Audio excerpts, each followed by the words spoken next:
اعوذ باللہ من الشیطان الرجیم، بسم اللہ الرحمن الرحیم۔ دوستو اپنا خیال رکھیے گا، اپنے ماحول کا خیال رکھیے گا، ارد گرد ضرورت مندوں کا خیال رکھیے گا، یہ سب سے بڑی بات ہے۔ دوستو تو میں نے آپ سے وعدہ کیا تھا پچھلے ویڈیو میں کہ میں بتاؤں گا کہ عمران ریاض کہاں ہے۔ اس سے پہلے کہ میں یہ بتاؤں کہ عمران ریاض کہاں ہے، مجھے کچھ بیک گراؤنڈ پہ جانا پڑے گا تاکہ میں لاجیکلی ثابت کر سکوں۔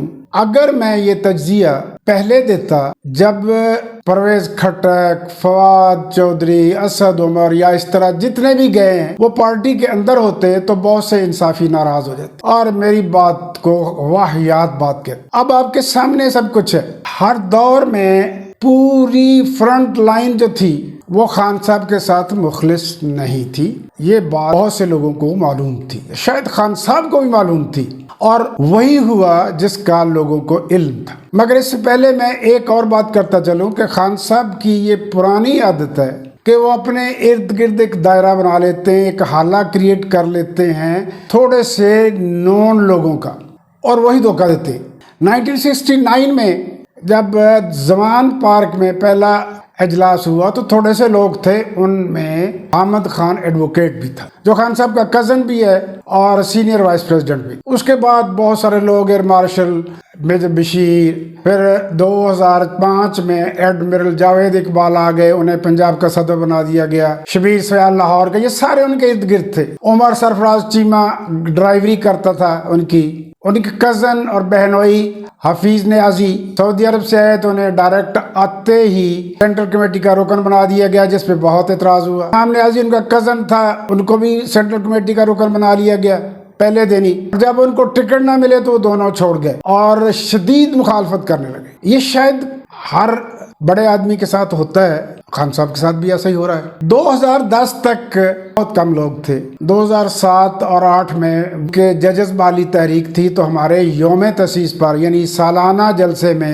100-150 سے کچھ لوگ زیادہ تھے کیونکہ وکلا آئے۔ 7 اور 8 میں وکلا کی ایک بڑی تعداد آتی رہی، وہ محض اس لیے آتے تھے کہ خان صاحب ججز بالی تحریک میں بہت آگے تھے۔ مگر 2011 کا معجزہ ہوا اور اس کے بعد تحریک جو ہے وہ پورے پاکستان میں چھا گئی، مگر نئے لوگ خان صاحب کے ارد گرد جمع ہونے لگے۔ میں نے پچھلے دنوں ایک ویلوگ کیا تھا جن میں عمر سرفراز چیمہ کے متعلق تھا جو مستقل ڈرائیور تھے، کہ پنجاب کے 2 ڈرائیور جو گورنر بنے، مصطفیٰ کھر بھٹو کے ڈرائیور تھا اور عمر سرفراز چیمہ خان صاحب۔ ان میں عمر سرفراز تو آج بھی ان کے ساتھ ہے۔ پھر ایک اون چودھری تھا، آج کل وہ ترین کے آگے پیچھے ارد گرد ہے۔ اون چودھری کو غیر معمولی اختیارات دے دیے گئے۔ اس سے پہلے ایک پیڈ ورکر تھا اشفاق ملک، اس کے وہ بڑا خبیث آدمی تھا، اس نے خبیث آدمی تھا۔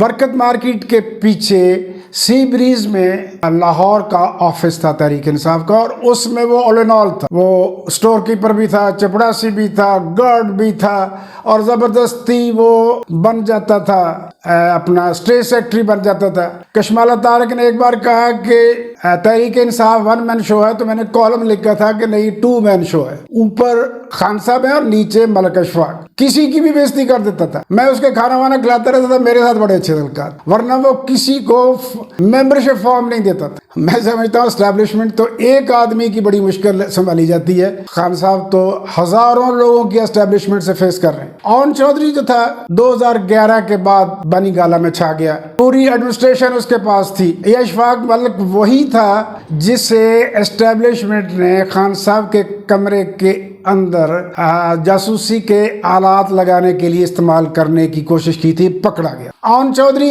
ایڈمنسٹریشن ساری سنبھالے بیٹھا تھا، ہر کام اس کی مرضی سے ہوتا تھا، شیرو ڈاگ سے لے کر کھانے تک ہر چیز اس کے کنٹرول میں۔ پھر شادی ہوئی ریحام خان سے تو اس کے ساتھ اختلاف ہوا، لیکن خان صاحب کا ہاتھ جو ہے وہ اون چودھری کی بیک پر رہا۔ اون چودھری کون ہے؟ اون چودھری کی کمرشل پراپرٹی ہے برکت مارکیٹ گارڈن ٹاؤن میں، بڑا پیسہ آتا ہے کرائے کا، اور وہ اس پیسے سے بہت پرتعیش زندگی بسر کرتا ہے۔ معروف اداکارہ نور سے اس نے شادی کر رکھی ہے۔ پھر بشرا سے شادی ہوئی اور بشرا نے اس کو وہاں کا کنٹرول سنبھالنا۔ اون چودھری ناراض تھا تو اون چودھری کو بزدار کا ایڈوائزر مقرر کر دیا اور شہباز گل کو۔ بزدار याद रखें बुशरा बीबी का अपॉइंटेड आदमी था, लिहाजा बुशरा बीबी ने इन दोनों को टिकने ना दिया और ये शहबाज गिल और आन चौधरी दोनों छोड़ाए। आन चौधरी ने अपने भाई को भी एमपीए बनाया, खुद एडवाइजर बना, भाई को मिनिस्टर चाहता था, जिससे खान साहब से इख्तलाफ भी होता गया और बुशरा की वजह से बहुत ज़्यादा शदीद इख्तलाफ हुए और आन चौधरी छोड़कर तरीन ग्रुप में चला गया। मैं हिस्ट्री इसलिए बता रहा हूँ कि खान साहब जिन लोगों को बहुत ज़्यादा अपने इर्द गिर्द जगह देते हैं वो आखिर छोड़कर भाग जाते हैं, वो उनके कई मकासद होते हैं और ये हर लीडर के साथ होता है। फिर खान साहब की गवर्नमेंट गई और आहिस्ता आहिस्ता और उन्होंने बड़े बड़े जलसे किए। जनरल बाजवा को कह गए थे कि मैं इक़्तिदार में बाहर जाकर ज़्यादा ताकतवर हो जाऊंगा, आपके लिए एस्टेब्लिशमेंट के लिए बड़ा खतरा बन जाऊंगा, और उन्होंने कोशिश की, बड़े बड़े जलसे किए, लॉन्ग मार्च किए, जलसे कामयाब रहे। पूरे मुल्क में पब्लिक को चार्ज करने पे, वर्कर्स को चार्ज करने में कामयाब रहे। फिर उनके खिलाफ मुकदमे हुए, गोलियां चली और अब हाल ही में उन्होंने मरीदके में जलसा करने की ख्वाहिश जाहिर की तो एस्टेब्लिशमेंट ने नहीं होने दिया। इसका मतलब ये है कि 1 साल तक वो जो लॉन्ग मार्च करते रहे, जलसे करते रहे, एस्टेब्लिशमेंट देखती रही, उनकी ताकत का अंदाजा लगाती रही और उससे निपटने के लिए गुर तलाश करती। और फिर उसने वो सारे मोरे जो 2013 से 18 तक खान के इर्द गिर्द जमा किए थे उनको ड्रॉ कर लिया और खान साहब बहुत ज्यादा कमजोर नजर आने। हालांकि एक भी वोट उनसे नहीं टूटा, बल्कि इन लोगों के जाने के बाद उनकी मकबूलियत में इजाफा हुआ है। अब आते हैं शहबाज गिल की तरफ, जहां से गिरफ्तारियों का सिलसिला शुरू होता है। शहबाज गिल गिरफ्तार हुआ, उस पर बहुत ज्यादा तशद्दुद की दास्तानें आई, मुख्तलिफ मुकदमात हुए। वो चीफ ऑफ स्टाफ खान साहब का बना। एक चैनल ने हामिद खान एडवोकेट से पूछा कि ये शहबाज गिल कौन है, तो उसने कहा जी 2018 से पहले तो हमने कभी देखा नहीं, अब 2018 के बाद ये कहीं से पौधा फूटा है, हमें नहीं पता ये पौधा किसका लगाया हुआ, कोई तशद्दुद नहीं हुआ था, ये दास्तान है। और ज़ेबे दास्तान के लिए बहुत कुछ किया गया। खान साहब को पता चल गया, उन्होंने दोबारा उसको चीफ ऑफ स्टाफ नहीं बनाया। फिर उसने टिकट मांगा, अभी पंजाब असेंबली का, खान साहब ने नहीं दिया, तो फिर उसने अमेरिका सदार, उसका नाम ECL में था, किसने निकलवाया? अदालतों के जरिए सही, लेकिन अदालतें इतनी बाख्तियार नहीं है। अब वो अमेरिका में है और हल्की फुल्की मौसीकी इंसाफियों को सुनाता रहता है। इमरान रियाज के खिलाफ मुकदमा दर्ज हुए, गिरफ्तार हुआ, बड़ी पब्लिसिटी मिली, सहाफत का बादशाह, टक्कर का आदमी, टक्कर का साफी।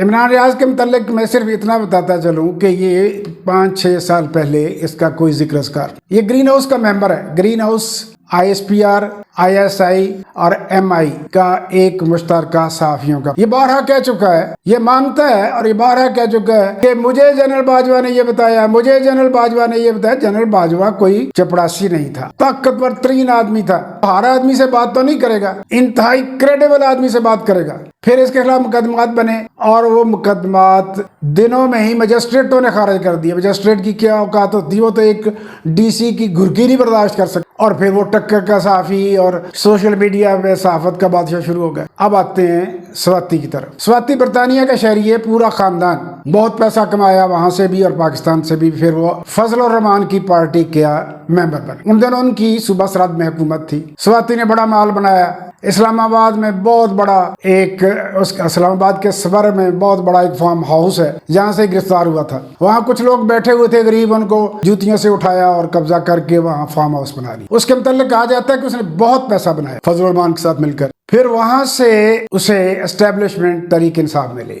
गिरफ्तारी और दास्तान और वीडियोस, बेटी को बजे, ये सारी कहानियां खान साहब को आज जरूरत है। जब वो गिरफ्तार हुए तो कहाँ है स्वाति? आज खड़े होना चाहिए था ना, आज गिरफ्तारियां देनी चाहिए थी। ये पुरानी गिरफ्तारियां तो बेमानी थी। इमरान रियाज कहाँ है? मैं ये नहीं कहता कि वो खान साहब के साथ मुखलिस नहीं है, मगर कहाँ है? ये समझने के लिए हमें 2 सहाफियों का बैकग्राउंड जानना हो, अरशद शरीफ का और सलीम अख्तर का। अरशद शरीफ को कीनिया में कत्ल किया गया और सलीम अख्तर को जनरल पाशा के दौर में कत्ल हुआ और उसकी लाश जो है मंडी बहाउद्दीन के खेतों से मिली थी। इन दोनों की सहाफत और इनका बैकग्राउंड मैं बताऊंगा। कत्ल तो मैंने बता दिया, اس کے بعد آپ کو اندازہ ہو جائے گا کہ جو میں کہہ رہا ہوں کہ عمران ریاض کہاں ہے. ویوز یہ ویڈیو بڑی ہوگی، لہذا اس کے ساتھ ہی میں اسے کلوز کرتا ہوں اور آپ سے ریکویسٹ کرتا ہوں کہ آپ اسے سبسکرائب کریں، لائک کریں، کامنٹ کریں، شیئر کریں. I will be highly thankful to you. Thanks.